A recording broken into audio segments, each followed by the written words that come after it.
إن الحمد لله نحمده ونستعينه ونستغفره ونستهديه ونعوذ بالله من شرور أنفسنا ومن سيئات أعمالنا من يهده الله فلا مضل له ومن يضلل فلا هادي له أشهد أن لا إله إلا الله وحده لا شريك له وأشهد أن محمدًا عبده ورسوله اللهم صل وسلم على نبينا محمد وعلى آله وأصحابه ومن تبعهم بإحسان إلى يوم الدين يقول سبحانه وتعالى يا أيها الذين آمنوا اتقوا الله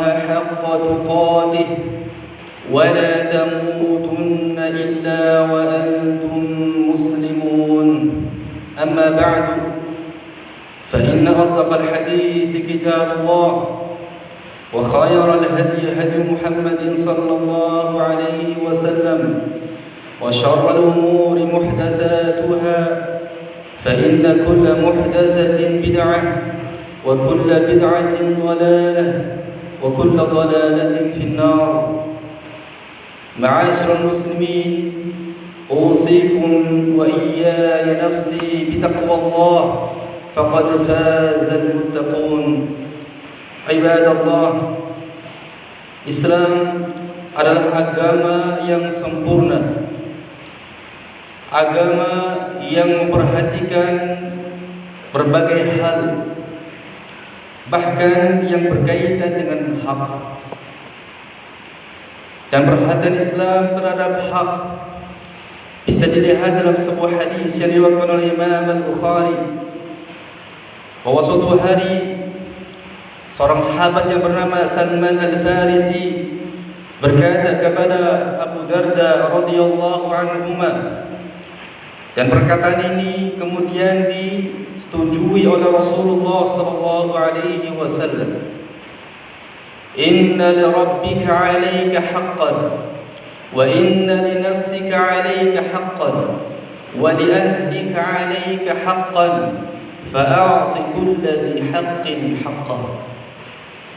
Sesungguhnya pada Rabbmu ada hak yang harus kamu tunaikan, dan pada dirimu ada hak yang harus kamu tunaikan, dan untuk keluargamu ada hak yang harus kamu tunaikan, maka berikan setiap bagian haknya. Dan di antara hak yang sangat diperhatikan dalam Islam adalah hak kedua orang tua. Karena orang tua memiliki kedudukan yang tinggi di dalam Islam, saking tingginya kedudukan mereka sampai-sampai Allah Azza wa Jalla menggandingkan haknya yang paling agung, yaitu hak tauhid, dengan hak kedua orang tua di dalam banyak ayat.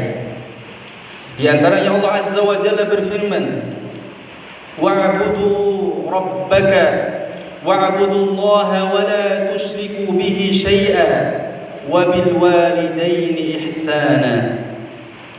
Dan sembahlah Rabbmu dan jangan menyekutukannya dengan sesuatu apapun, dan berbuat baiklah kepada kedua orang tua.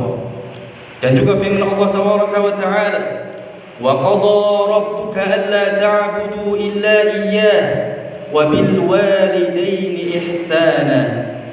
Dan Rabbmu telah memerintahkan agar kalian tidak beribadah kecuali kepada Allah Tabaraka wa Ta'ala, dan kepada kedua orang tua hendaknya berbuat baik.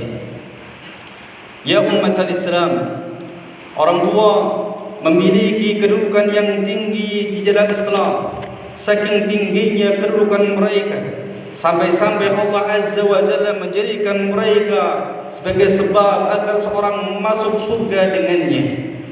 Rasulullah sallallahu alaihi wasallam bersabda, "Raghima anf, thumma raghima anf, thumma raghima anf." Qila man ya Rasulullah? Qala man adraka abawayhi 'inda al-kibar ahadahuma aw kilayhima falam yadkhulil jannah. Celakalah, celakalah, celakalah. Lalu dikatakan, siapa yang celaka wahai Rasulullah? Beliau menjawab, seseorang yang mendapati kedua orang tuanya dalam lanjut usia, salah satu atau keduanya, namun itu tidak membuatnya dia masuk ke dalam surga. Allah Subhanahu wa taala tidak hanya menjadikan orang tua sebagai sebab agar seorang masuk surga dengannya, bahkan Allah Subhanahu wa taala menjadikan orang tua sebagai pintu surga yang paling tengah di antara pintu-pintu surga. Rasulullah sallallahu alaihi wasallam bersabda, sebagaimana disebutkan oleh Imam At-Tirmidzi rahimahullah, al-walidu awsatu abwabil jannah, fa in syi'ta fa'adhi' dzalika al-bab aw ihfadhu. Orang tua adalah pintu surga yang paling tengah, maka jika engkau mau, sia-siakan pintu tersebut atau engkau jaga dia. Ada seorang tabi'in yang bernama Iyas bin Muawiyah rahimahullah. Ketika ibunya meninggal, dia pun menangis.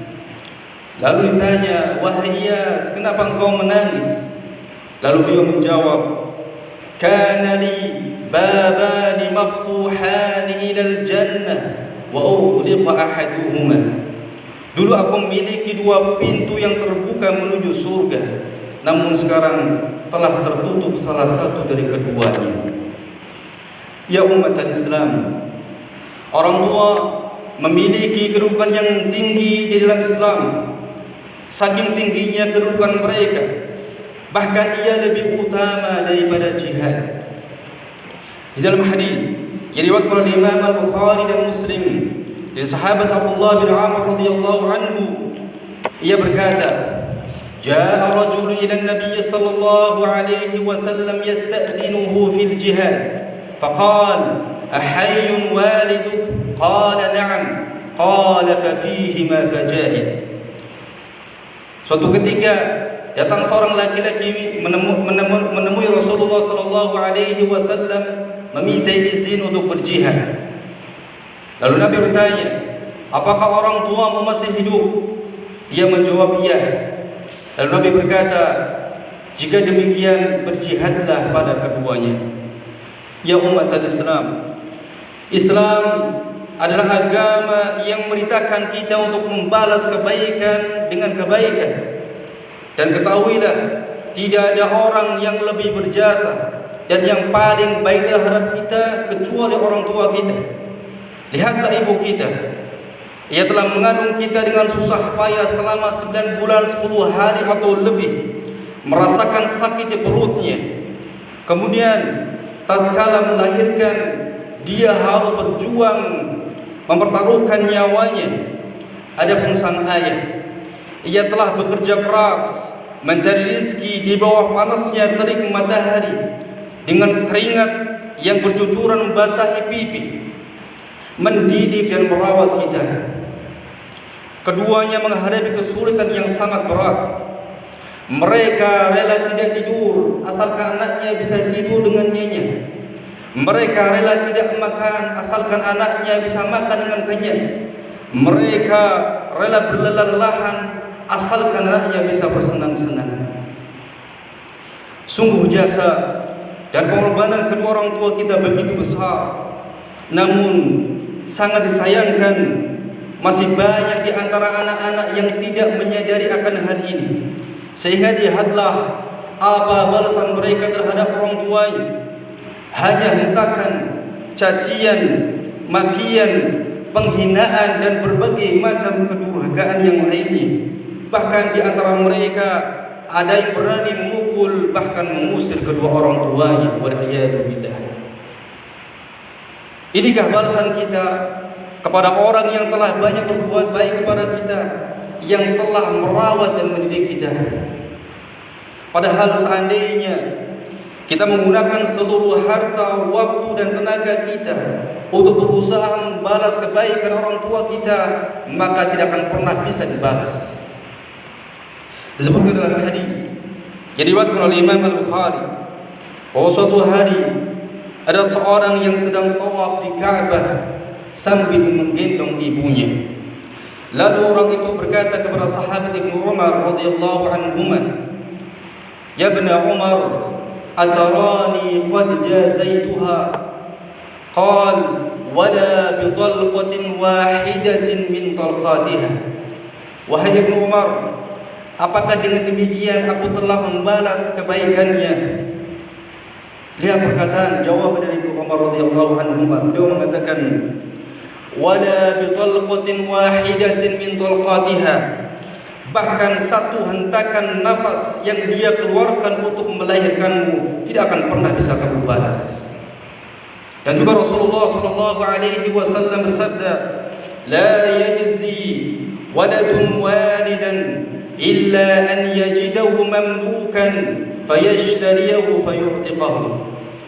Tidak akan pernah bisa seorang anak membalas kebaikan atau jasa orang tuanya kecuali dia mendapati orang tuanya sebagai seorang budak, lalu dia beli dan merdekakan. Ya umat Islam, coba kita perhatikan kehidupan para salaf terdahulu, bagaimana mereka berbakti kepada kedua orang tua mereka dan takutnya mereka berbuat durhaka. Lihatlah Haywah bin Shuraih, seorang ulama besar. Suatu hari ketika beliau sedang mengisi kajian tabligh akbar, tiba-tiba datang ibunya dan berkata, "Qum ya Haywah fa'alqi asy-sya'ir lid-dajjaj."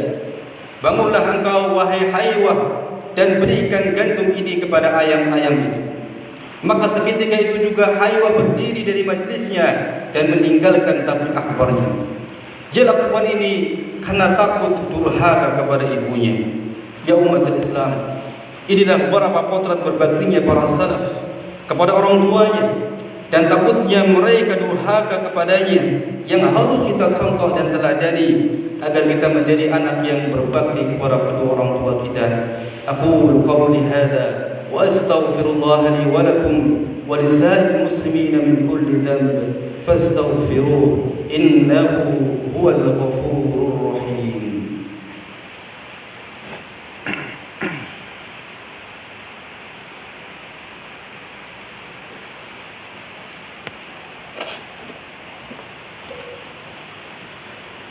Alhamdulillahi rabbil alamin wa bihi nasta'inu ala umuri dunya waddin, wassalatu wassalamu ala nabiyyina Muhammadin wa ala alihi wa ashabihi wa man tabi'ahum bi ihsanin ila yaumiddin.